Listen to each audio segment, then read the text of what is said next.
നമസ്കാരം. മീഡിയ ഭാരതിലേക്ക് ഏവർക്കും സ്വാഗതം. ഇന്ന് എമ്പുരാൻ്റെ 24 കട്ടുകൾക്ക് ശേഷം ഞാനും ഒന്ന് പോയി കണ്ടു. ഞാൻ മാത്രമല്ല, എൻ്റെ കൂടെ എൻ്റെ കുടുംബത്തിലുള്ള ആൾക്കാരും ഉണ്ടായിരുന്നു. അപ്പം ഞാൻ ഇതിനു മുമ്പ് കണ്ടതാണ്, അതിൻ്റെ റിവ്യൂ ഞാൻ പറഞ്ഞതുമാണ്. ഇന്ന് കട്ട് കണ്ടപ്പം എനിക്ക് വളരെയധികം ഇഷ്ടമായി. കാരണം എന്താ വെച്ചാൽ, എൻ്റെ കൂടെയുള്ള ഇതിനു മുമ്പ് കാണാത്ത വ്യക്തി. അപ്പം അദ്ദേഹത്തിന് ഇത് മനസ്സിലായില്ല. ഇതൊരു ഗോദ്ര കൂട്ടക്കൊലയാണെന്നോ തീവണ്ടി കത്തിച്ചതാണെന്നോ ഇതിങ്ങനെ ഗുജറാത്തിലെ കലാപമായിട്ട് ബന്ധപ്പെട്ടതാണെന്നോ ഒന്നും മനസ്സിലായില്ല. പക്ഷെ നല്ല ഒരു സീക്വൻസായിട്ട് തന്നെയാണ് തോന്നിയത്. ഇത് ശരിക്കും പറഞ്ഞാൽ ഇത് ആദ്യം ചെയ്യാമായിരുന്നു. 2 വിഭാഗത്തിൽപ്പെട്ട നമ്മുടെ സഹോദരങ്ങളെ അങ്ങോട്ടും ഇങ്ങോട്ടും വൈരാഗ്യബുദ്ധി ഉണ്ടാക്കുന്ന രീതിയിലുള്ള നമുക്ക് ഒന്നും ചിത്രീകരിക്കേണ്ട കാര്യമില്ലല്ലോ. പിന്നെ സുരേഷ് ഗോപിയുടെ കാർഡ് അദ്ദേഹത്തിൻ്റെ ആവശ്യപ്രകാരം തന്നെയാണ് നീക്കിയതെന്നാണ് അറിയാൻ കഴിഞ്ഞത്. എന്തായാലും വളരെ നന്നായിട്ടാണ് ഇപ്പം എമ്പുരാൻ വന്നത്. പക്ഷേ ഒറ്റ കുഴപ്പം മാത്രമേ ഉള്ളൂ. ഇന്ന് ഞാൻ പോയ തിയേറ്ററിൽ തന്നെ രാവിലെ 8 മണിക്കൊരു ഷോ ഉണ്ടായിരുന്നു. 8:20 ഷോയ്ക്കാണ് ഞാൻ പോയത്. ആ 8 മണിക്കുള്ള ഷോയ്ക്ക് പോലും ആളില്ലായിരുന്നു. അപ്പോൾ 8:20 ഷോയ്ക്കകത്ത് ആളെ കയറ്റിയിട്ട് പോലും വളരെ ചുരുക്കം ആൾക്കാരേ ഉള്ളൂ. അപ്പം കഴിഞ്ഞ ആ ഒരു തള്ള് കുറച്ച് കുറഞ്ഞിട്ടുണ്ട്. അത് ഒരു പക്ഷേ ഇത് കട്ട് ചെയ്തു എന്ന് പറഞ്ഞപ്പോഴത്തേക്കും എന്തൊക്കെയോ കട്ട് ചെയ്ത് 24 കട്ട് എന്ന് പറയുമ്പോൾ ആൾക്കാരുടെ മനസ്സിലെ ധാരണ 24 പോർഷൻ എന്തോ കട്ട് ചെയ്ത് കളഞ്ഞു എന്നുള്ള. ആകെപ്പാടെ ഇതിനകത്ത് 2 മിനിറ്റിൻ്റെ പോർഷൻസ് മാത്രമേ കട്ട് ചെയ്തിട്ടുള്ളൂ. അതിൽ ശരിക്കും പറഞ്ഞാൽ അത് കുറച്ച് കൂടുതലായിട്ട് കാണിച്ച ഒരു സ്ത്രീയെ പീഡിപ്പിക്കുന്ന ഒരു ഇത് ഉണ്ടായിരുന്നു. പക്ഷെ ഇന്നത്തെ കാലത്ത് അറിയാലോ, ഒരു സ്ത്രീയെ അടിക്കുന്ന ഷോട്ട് പോലും സെൻസർ കൊടുക്കുമെന്ന് അറിയില്ല. എങ്ങനെയാണ് ഇതൊക്കെ സെൻസർ കൊടുക്കുന്നതെന്ന് എനിക്കറിയില്ല. കാരണം അതിന് പ്രത്യേക ചില ട്രിക്കുകളൊക്കെ ഉണ്ടെന്നാണ് അറിവ്. കാരണം അല്ലെങ്കിൽ ഇപ്പം എല്ലാ സ്ത്രീകളെ ആക്ഷേപിക്കാൻ പാടില്ല, സ്ത്രീകളോട് എടിപൊടി എന്ന് പോലും വിളിക്കാൻ പാടില്ല എന്ന് പറയുന്ന സ്ഥലത്താണ് കരണക്കുറ്റിക്ക് നോക്കി എത്ര അടിക്കുന്നത് ഒരു പെണ്ണിനെ. അതേപോലെയുള്ള സീക്വൻസുകളൊക്കെ വരുന്നുണ്ട്. അതൊക്കെ ഒരുപാട് നമ്മൾ പറഞ്ഞാൽ ഇതിനപ്പുറത്ത് ഒരുപാട് പറയേണ്ടി വരും. അത് നമ്മൾ അങ്ങനെ ഒരു ഇതിലേക്ക് പോകുന്നില്ല. എന്തായാലും എൻ്റെ കൂടെ ഇരുന്ന് കണ്ട വ്യക്തികൾ അവർക്ക് വളരെയധികം പടം ഇഷ്ടമായി. നല്ല പടമാണെന്നാണ് പറഞ്ഞത്. തേർഡും കാണണമെന്ന് ആഗ്രഹമുണ്ട്. അപ്പോൾ ആ ലൂസിഫർ പോലെ തന്നെ എമ്പുരാനും ഇറക്കിയിരുന്നെങ്കിൽ ഇത്രയും ഒരു കോൺട്രവേഴ്സി ഉണ്ടാവില്ലായിരുന്നു എന്നുള്ളതാണ് ഇപ്പോൾ എനിക്ക് തോന്നുന്നത്. അതിപ്പോൾ അവരുടെ ഇഷ്ടം. അവർക്കൊരു കോൺട്രവേഴ്സി ഉണ്ടാക്കണം എന്നാഗ്രഹിച്ചത് കൊണ്ടാണോ എന്നറിയില്ല. അല്ലെങ്കിൽ ഇങ്ങനെ ഈ പേരും അതുപോലെ ആ പേരെല്ലാം ഇപ്പം മാറ്റിയപ്പോഴത്തേക്കും ഒരു അഭംഗി നമുക്ക് തോന്നിയിട്ടില്ല. ഒരു പ്രധാനപ്പെട്ട വില്ലനെ അതേ വില്ലനായിട്ട് തന്നെയാണ് ഇപ്പോഴും തോന്നുന്നത്. അതിനകത്തൊരു ഹിന്ദു തീവ്രവാദിയായിട്ടോ അല്ലെങ്കിൽ മുസ്ലിം മറ്റായിട്ടോ ഒന്നും നമുക്ക് ഫീൽ ചെയ്തിട്ടില്ല.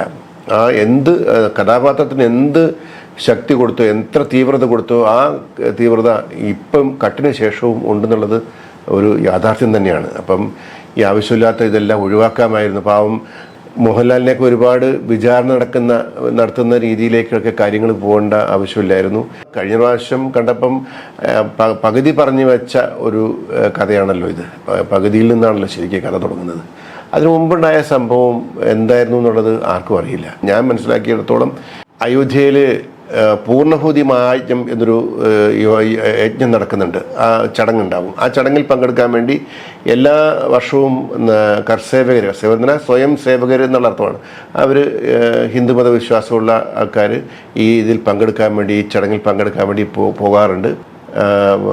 ആ ഗോദ്ര റെയിൽവേ സ്റ്റേഷനിൽ വെച്ചുണ്ടായ രാവിലെ 7:30 അവിടെ ഈ തീവണ്ടി എത്തുന്നത്. അവിടെ വെച്ച് അവിടെ ചായ വിൽക്കുന്ന ഒരാളുമായിട്ടുണ്ടായ ഒരു തർക്കം, ഇതിലുണ്ടായ ആൾക്കാരുമായിട്ടുള്ള തർക്കമാണ് ഇതിൻ്റെ കലഹത്തിന് കാരണമെന്നാണ് പറയുന്നത്. പക്ഷേ അങ്ങനെയും പറയുന്നുണ്ട്, മുൻകൂട്ടി തയ്യാറെടുത്തതുപോലെ പ്ലാൻഡ് ആയിരുന്നു എന്ന് പറയുന്ന ആൾക്കാരും ഉണ്ട്. അത് കഴിഞ്ഞ് ട്രെയിൻ മുമ്പോട്ട് പോകുമ്പോൾ ഈ ചെയിൻ വലിച്ച് നിർത്തുന്ന ഒരവസ്ഥയാണ് ഉണ്ടായത്. നിർത്തിയപ്പോഴത്തേക്കും പുറത്തു നിന്നുള്ള ആൾക്കാർ ഒരുപാട്, അവിടെ ഈ ഒരു പ്രത്യേക വിഭാഗത്തിലുള്ള ആൾക്കാർ കൂടുതലായിട്ട് താമസിക്കുന്ന ആ സ്ഥലമാണ്. അവിടുത്തെ ഒരാളുമായിട്ടാണ് ഇവർക്ക് ഒരു പ്രശ്നം ഉണ്ടായത്. അപ്പം അവരെല്ലാം ഈ ട്രെയിനിൻ്റെ അടുത്തേക്ക് ഓടി വരികയും ചെറിയ പ്രശ്നങ്ങളുണ്ടാകുന്ന എല്ലാവരും ഷട്ടർ താത്തി കളഞ്ഞു. അതിനുശേഷമാണ് കോച്ച് കത്തുന്നത്. അത് S5ഉം S6ഉം 2 കോച്ചുകൾക്കാണ് അതിന് ഇതുണ്ടായിട്ടുള്ളത്. അതിൽ 59ഓളം പേരുടെ ജീവനാണ് നഷ്ടമായത്. 22 പുരുഷന്മാരും 27 സ്ത്രീകളും 10 കുട്ടികളും അടങ്ങുന്ന അതിദാരുണമായിട്ടാണ് അവർ കൊല്ലപ്പെട്ടത്. അത് കത്തിക്കരിഞ്ഞ ചാരം മാത്രമായി മാറി എന്നാണ് അറിയാൻ കഴിഞ്ഞത്. ആർക്കും തിരിച്ചറിയാനാകാത്ത വിധം എല്ലാ മൃതദേഹങ്ങളും കത്തിക്കരിഞ്ഞു പോയിരുന്നു. പിന്നീട് ഈ മൃതദേഹം ഇവിടുന്ന് അഹമ്മദാബാദിലേക്ക് കൊണ്ടുപോകുമ്പം ഉണ്ടായ ആ സമയത്തുണ്ടായ ഈ മീഡിയ ആൾക്കാർ ഭയങ്കര ലൈവായിട്ടൊക്കെയാണ് ഈ സംഭവങ്ങൾ അന്ന് സംപ്രേഷണം ചെയ്തിരുന്നത്. അപ്പോൾ ഈ ലൈവ് ടെലികാസ്റ്റ് എന്ന ഗുജറാത്ത് മുഴുവൻ എല്ലാ സ്ഥലത്തും ഇതിൻ്റെ അത് ആളിക്കത്തുന്ന ഒരു ഇതിലേക്ക് കാര്യങ്ങളിലേക്ക് ഈ മീഡിയയുടെ ലൈവ് ടെലികാസ്റ്റും ഡീറ്റെയിൽ ആയിട്ടുള്ള ഇതുമാണ് ശരിക്കും പറഞ്ഞാൽ എല്ലാവരിലും ഒരു എന്താ പറയുക ഒരു കലാപത്തിന് ആഹ്വാനമെന്നോണം ഉണ്ടായത്. അതുപോലെ തന്നെ ഇതിനോടനുബന്ധിച്ചുള്ള കലാപത്തിന് ആഹ്വാനം കൊടുത്ത വേറെ ആൾക്കാരൊക്കെ ഉണ്ട്. അതൊക്കെ നമുക്കറിയുന്ന കാര്യമാണ്. അങ്ങനെയാണ് കലാപം പൊട്ടിപ്പുറപ്പെടുന്നത്. അതിദാരുണമായിട്ട് വളരെയധികം, അതായത് ഏതാണ്ട് 750ഓളം മുസ്ലിം സമുദായത്തിൽപ്പെട്ട ആൾക്കാരും 250ഓളം ഹിന്ദു വിഭാഗത്തിൽപ്പെട്ട ആൾക്കാരും ഒക്കെ മരണപ്പെട്ടിട്ടാണ് വളരെ ക്രൂരമായിട്ട് കൊള്ളയടിച്ചും വീട് കത്തി നശിപ്പിച്ചും റേപ്പ് ചെയ്തും അങ്ങനെ ചെയ്യാൻ പറ്റുന്ന എല്ലാ ക്രൂരതകളും അരങ്ങേറിയിട്ടാണത് ആ കലാപത്തിലേക്ക് അത് പോയത്. അത് വളരെ നമുക്ക് എന്ന് പറയാൻ ഇന്ന് ലോകത്തിന് മുമ്പ് തന്നെ ഒരു നാണക്കേടായ ഒരു സംഭവമാണ് ഈ ഗുജറാത്ത് കലാപം എന്ന് പറഞ്ഞത്. അന്ന് അവിടെ നരേന്ദ്രമോദി മുഖ്യമന്ത്രിയായിരുന്നു. അദ്ദേഹത്തിൻ്റെ ഭാഗത്ത് നിന്ന് ശരിക്കുള്ള ഇത് അടിച്ചമർത്താനുള്ളൊരു തുടക്കത്തിലൊരു സമീപനം ഉണ്ടായില്ല എന്ന് പറയുന്ന ആൾക്കാരുമുണ്ട്. അതുപോലെ തന്നെ അദ്ദേഹം 48 മണിക്കൂർ കൊണ്ട് കലാപം കേന്ദ്രസേനയെ വിളിച്ചു വരുത്തി അത് ഇല്ലാതാക്കിയെന്നും പറയുന്നുണ്ട്. ഈ കലാപത്തെക്കുറിച്ച് അന്വേഷിക്കാൻ 2-3 കമ്മീഷൻ വന്നിട്ടുണ്ട്. അതിലേറ്റവും പ്രധാനപ്പെട്ടത് ഒന്ന് ബാനർജി കമ്മീഷനായിരുന്നു. അത് കണ്ടെത്തിയത് ഇതൊരു സ്വാഭാവികമായിട്ട് ആക്സിഡൻ്റായിട്ട് സംഭവിച്ച ഒരു ഇതാണ്. അല്ലാതെ പ്രത്യേകമായിട്ട് അങ്ങനെ ആരും രണ്ട് സമുദായങ്ങൾ തമ്മിലുള്ള തർക്കമൊന്നും ഉണ്ടായിട്ടില്ല എന്നുള്ള രീതിയിലാണ് കണ്ടെത്തിയത്. അതുപോലെ തന്നെ നാനാവതി മേത്ത കമ്മീഷൻ അത് ഗുജറാത്ത് സർക്കാരായിട്ട് കൊണ്ടുവന്ന കമ്മീഷൻ. അതിനകത്താണ് ശരിക്കും പറഞ്ഞാൽ ഇതൊരു പ്രീ പ്ലാൻഡ് ആയിട്ടുള്ള സംഭവമായിരുന്നുവെന്നും അതേപോലെ ഒരുപാട് ആൾക്കാർ 2000ഓളം ആൾക്കാർ ട്രെയിൻ വളഞ്ഞ് ട്രെയിനിലേക്ക് കല്ലെടുത്തെറിയുകയും അതുപോലെ തന്നെ ആ സമയത്ത് പെട്രോൾ നിറച്ച കോട്ടൺ തുണികൾ ട്രെയിനകത്തോട്ടിട്ടിട്ട് കത്തിച്ച് അങ്ങനെയാണത് പുറത്തോട്ട് ആൾക്കാർ വരാത്ത രീതിയിൽ അതിനകത്ത് ഇത്രയും ഈ 59 പേര് ദാരുണമായി മരിക്കാനുള്ള കാരണമെന്ന് പറഞ്ഞാൽ അവർ ആ കമ്മീഷൻ ഉണ്ട്. അത് പിന്നെ സ്റ്റേറ്റിൻ്റെ ഗുജറാത്ത് സർക്കാരിൻ്റെ ഒരു കമ്മീഷൻ ആയതുകൊണ്ട് അതിന് വീണ്ടും പിന്നീട് ഒരു കമ്മീഷൻ വരുന്നത് കൺസേൺ സിറ്റിസൺ ട്രൈബ്യൂണൽ എന്ന് പറഞ്ഞിട്ടൊരു കമ്മീഷൻ. അതിലൂടെ വി ആർ കൃഷ്ണയ്യരൊക്കെ ഉണ്ടായിരുന്നതാണ്. അവരുടെ കണ്ടെത്തലുകളൊക്കെ കുറച്ചുകൂടി ഇതിൽ നിന്നൊക്കെ വിഭിന്നമായിരുന്നു. കാരണം മരണപ്പെട്ടത് മുഴുവൻ ഈ കർസേവകർ എന്ന് പറഞ്ഞ സ്വയം സേവകർ മാത്രമായിരുന്നില്ല. അതിനകത്ത് ആ കത്തിക്കരിഞ്ഞ ജനങ്ങൾക്കിടയിൽ നിന്നും കിട്ടിയൊരു ചോറ്റുപാത്രം എന്ന് പറയുന്നത് അത് ഗോദ്ര റെയിൽവേ സ്റ്റേഷനിലെ സ്റ്റേഷൻ മാസ്റ്ററുടെ ഭാര്യയുടെ ആയിരുന്നു എന്ന് കണ്ടെത്തിയിട്ടുണ്ട്. അപ്പം ഇതിനകത്തുണ്ടായിരുന്നത് മുഴുവൻ കർസേവകരായിരിക്കാൻ ഇടയില്ല എന്നും അതുപോലെ തന്നെ ഈ 2000ഓളം പേര് വന്നൊരു ട്രെയിൻ അറ്റാക്ക് ചെയ്യുമ്പോൾ 2 ബോഗി മാത്രം ഈ 2000 പേര് അറ്റാക്ക് ചെയ്യുക എന്നുള്ളത് അത് ഒരു വിശ്വാസ്യത കുറയുന്നുണ്ട്. അങ്ങനെ ഉള്ളതിൽ അത് മൊത്തം അങ്ങനെ 2000 പേരൊക്കെ ഒരു ട്രെയിൻ അറ്റാക്ക് ചെയ്യാൻ ട്രെയിൻ മുഴുവൻ അവർക്ക് കത്തിക്കാമായിരുന്നല്ലോ എന്നുള്ളൊരു നിഗമനത്തിനും കൂടി എത്തുന്നുണ്ട്. അപ്പം അത് ആക്സിഡൻ്റലായിട്ട് അവിടെ അതിനകത്ത് തീ വന്നതാണ് എന്ന രീതിയിലൊക്കെയാണ് അതും പോയത്. അപ്പോൾ ഇതിനൊരു വ്യക്തത ശരിക്കും പറഞ്ഞാൽ ഉണ്ടായിട്ടില്ല. വ്യക്തത ഉണ്ടായതാണോ ഉണ്ടാകാത്തതാണോ എന്നറിയില്ല. കാരണം വീണ്ടും ഇനി മറ്റൊരു പ്രകോപനത്തിലേക്ക് വരണ്ട എന്താണെന്നറിയില്ല.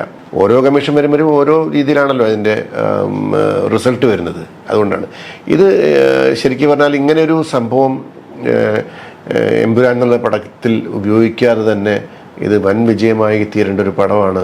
ആവശ്യമില്ലാതെ ഇങ്ങനൊരു കോൺട്രവേഴ്സിയിലേക്ക് കൊണ്ടെത്തിച്ചതും അതുപോലെ തന്നെ എൻ്റെ അടുത്തിരുന്ന് എൻ്റെ മോൻ എന്നോടിച്ചു ഇതെന്താ വെച്ചാൽ സംഭവം എന്ന് ചോദിച്ചു. ഞാൻ അതേതൊരു ട്രെയിൻ കത്തിയതാടാ എന്ന് പറഞ്ഞ് ഞാനത് നിസ്സാരവൽക്കരിക്കുകയായിരുന്നു. അപ്പം അങ്ങനെ ചോദിക്കുമ്പോൾ നമുക്ക് അതായത് ഗോത്രയിൽ ഇങ്ങനെ സംഭവം ഉണ്ടായി, എന്തുകൊണ്ടായ സംഭവം ഉണ്ടായത്, അതിങ്ങനെ 2 ഹിന്ദു മുസ്ലിം സംഘർഷം എന്നൊക്കെ പറഞ്ഞ് വീണ്ടും അവരിലേക്ക് നമ്മളത് കുത്തിക്കയറ്റേണ്ട കാര്യമില്ല. അവൻ പഠിക്കുന്ന സമയത്ത് അത് പഠിച്ചോട്ടെ എന്ന് വിചാരിച്ച് ഞാൻ അങ്ങനെ ഒരു പടം കാണുമ്പം ആ പടമായിട്ട് കാണും. അതുപോലെ അതിൽ പല കഥാപാത്രങ്ങളും നമ്മുടെ നിത്യജീവിതത്തിൽ കാണുന്ന കഥാപാത്രങ്ങളൊക്കെയാണ്. അതൊക്കെ ശരിക്കും പറഞ്ഞാൽ വളരെ രസകരമായിട്ട് തന്നെയാണ് നമുക്ക് ഫീൽ ചെയ്തിട്ടുള്ളത്. അതൊന്നും വേറെ ഒന്നുമില്ല. അത് പീതാംബരം മാഷ് ചെയ്ത് എത്ര പടങ്ങളുണ്ട്. ഇതിനു മുമ്പ് ഒരുപാട് പടങ്ങൾ മുഖ്യമന്ത്രിയെയും വിമർശിച്ച് എല്ലാ പടങ്ങളും IV ശശി പീതാംബരൻ പടങ്ങൾ മുഴുവൻ വന്ന് ജീവിച്ചിരുന്ന കഥാപാത്രങ്ങൾ തന്നെയായിരുന്നു പലതിലും, അല്ലേ? അപ്പോൾ അതിലൊക്കെ ആർക്കും ഒരു പ്രശ്നം ഉണ്ടായതായിട്ട് എനിക്ക് തോന്നിയിട്ടില്ല. അപ്പം അങ്ങനെ നമ്മളൊരു പ്രശ്നമുള്ള രീതിയിലേക്ക് പോകേണ്ട ആവശ്യമില്ലായിരുന്നു. ഇതിപ്പോൾ ഈ 24 കട്ട് എന്ന് പറഞ്ഞപ്പോഴത്തേക്കും എല്ലാവരുടെയും ധാരണ ഇതിന്ന് എന്തൊക്കെയോ കുറേ പോയി എന്നാണ് പറയുന്നത്. 2 മിനിറ്റ് മാത്രമേ പോയിട്ടുള്ളൂ.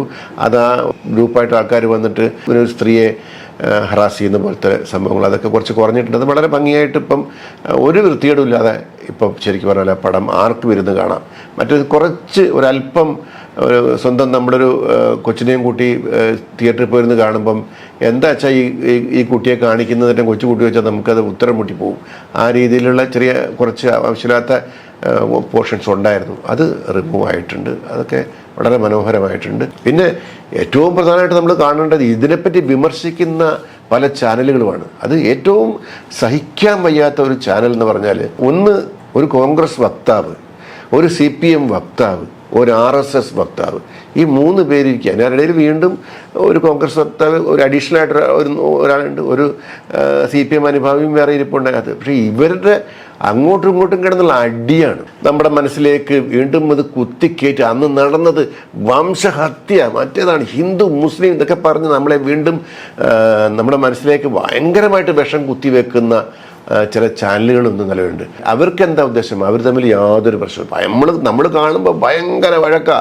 ഈ RSSൻ്റെ വക്താവും ഈ CPMൻ്റെ വക്താവുമായിട്ട് ഭയങ്കര മുട്ടനടി. എന്തടി? ഇതെല്ലാം അവരുടെ റേറ്റിംഗ് കൂട്ടുക എന്ന് മാത്രമാണ്. ഇന്ന് അതിനനുസരിച്ച് ആൾക്കാരിങ്ങനെ കാണാൻ നല്ല രസമല്ലേ ഇവരുടെ അടി കാണാൻ. ഉടനെ ട്രോള് വരുന്നു. അവർ പറയുന്നൊരു വാക്ക്, RSS വക്താവ് പറയുന്നൊരു വാക്ക് എടുത്തിട്ട് സൂപ്പർ അപ്പം മറ്റൊരു അത് വെച്ച് കൊടുത്തു, ശരിക്കും കൊടുത്തു എന്ന് പറഞ്ഞ് അങ്ങേരുടെ CPMൻ്റെ ആളെ വെച്ച് കോൺഗ്രസ്സുകാരനെ വിമർശിച്ചുകൊണ്ട് അത് വരുന്നുണ്ട്. ഇങ്ങനെ ഇത് ഇവർ തന്നെ ക്രിയേറ്റ് ചെയ്ത് ഇറക്കി ഇതിനെ ഈ മാർക്കറ്റ് ചെയ്യുന്ന ഒരു തന്ത്രമാണെന്ന് നടക്കുന്നത്. അതുകൊണ്ട് ഇതിലൊന്നും വീഴാതിരിക്കുക. കൃത്യമായ കാര്യങ്ങൾ അറിയുന്ന ചാനലുകൾ കാണും. നമ്മളെ പ്രൊവോക്ക് ചെയ്യുന്ന കഴിവതും അങ്ങനത്തെ ചാനലുകൾ കാണാതിരിക്കുകയാണ് നല്ലത്. നല്ല ന്യൂസ്, വളരെ സത്യസന്ധമായ ന്യൂസുള്ള ചാനലുകൾ വീക്ഷിക്കുക. ഇത് ആവശ്യമില്ലാതെ അവരുടെ റേറ്റിങ്ങിന് വേണ്ടി ഇന്നത്തെ ഒരു മത്സരം എന്ന് പറഞ്ഞാൽ ഈ റേറ്റിങ്ങിന് വേണ്ടിയിട്ടുള്ള മത്സരമാണ്. ഞാൻ ഒന്നാമൻ, നീ ഒന്നാമൻ, ഞാൻ ഇത്ര പേര് എനിക്ക് കാണുന്നു, ഇത്ര പേര്. ഇന്ന് പത്രമാധ്യമങ്ങളല്ല, ഇന്നും എല്ലാം ദൃശ്യമാധ്യമങ്ങളല്ല. അപ്പം അതിനകത്തുള്ള ഈ എന്താ പറയുക, ഈ മത്സരം ഭയങ്കര ഒരു അവസ്ഥയിലേക്ക് കൊണ്ട് എത്തിക്കുമെന്നാണ് എനിക്ക് തോന്നുന്നത്. എന്തായാലും എല്ലാവരും പ്രതീക്ഷിക്കുന്ന പോലെ ലൂസിഫർ 3 വരട്ടെ. ആവശ്യമില്ല. ലൂസിഫർ 3 ഇനിയിപ്പം ഇന്ത്യയും ചൈനയായിട്ട് ഇനിയും വല്ലതും അതായിരിക്കും വരാൻ പോകുന്നത്. ഇന്ത്യക്കാർ കുറേ സ്ഥലം വിട്ടു കൊടുത്തു, ഇനി അങ്ങനെയൊന്നും പറയാൻ പറ്റില്ല. ഇനിയിപ്പോൾ അടുത്തത് എന്താണ് വരാൻ പോകുന്നതെന്ന് പറയാൻ പറ്റില്ല. എന്തായാലും അങ്ങനെ ആവശ്യമില്ലാതെ നമ്മുടെ രാജ്യത്തെ അധിക്ഷേപിക്കുന്ന രീതിയിലോ നമ്മുടെ ഇതിലെ ഭരണ സംവിധാനങ്ങളെ രൂക്ഷമായി വിമർശിക്കുന്ന രീതിയിലോ ഉള്ള കഥകൾ ഒഴിവാക്കി നല്ല കുടുംബ കഥകൾ, നമുക്ക് അതിൽ ത്രില്ലിങ്ങുള്ള കഥകളോ ഈ പ്രതികാരം ഒക്കെ ഉള്ളത് ഒക്കെ നല്ലതാണ്. നല്ല കഥകളുമായിട്ട് അടുത്ത ലൂസിഫർ 3 വരട്ടെ എന്ന് ആത്മാർത്ഥമായിട്ട് ആഗ്രഹിക്കുകയാണ്. വീണ്ടും നമുക്ക് അടുത്ത് മറ്റൊരു വിശേഷവുമായിട്ട് കണ്ടുമുട്ടാം. നന്ദി, നമസ്കാരം.